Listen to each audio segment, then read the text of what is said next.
Welcome to our channel. Today we how to improve your financial forecasting with QuickBooks step by step clearly.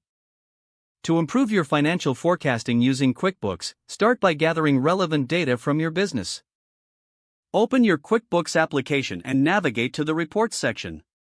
Select the financial statements you want to use for your forecasting. Look for the Profit and Loss report and the Balance Sheet report.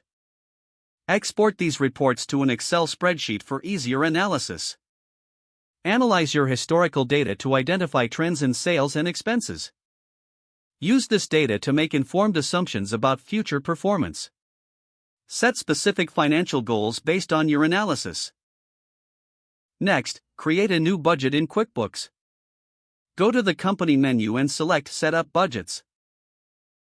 Choose the appropriate fiscal year for your budget.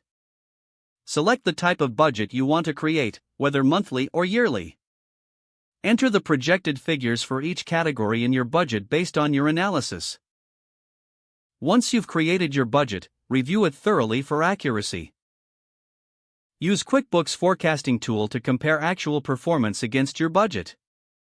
Navigate to the Reports menu and select the Budget versus Actual report. Regularly update your budget as new data comes in.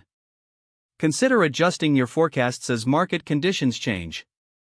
Utilize QuickBooks features to visualize your data, such as graphs or charts. Set reminders to review your forecasts periodically. Incorporate feedback from your team to refine your forecasting process. Finally, continually monitor and adjust your forecasts based on real-time data. This methodical approach will enhance your financial forecasting and help ensure your business remains on track. If the page does not load, refresh the browser or try again in a private or incognito window. Make sure you are using the correct email address, then retype it carefully to avoid small typos. If your password is not accepted, use the reset option and create a new strong password you can remember. Check your spam folder for verification or security emails, then complete any requested confirmation steps. Don't forget to like this video and subscribe to our channel for more step-by-step tech guides.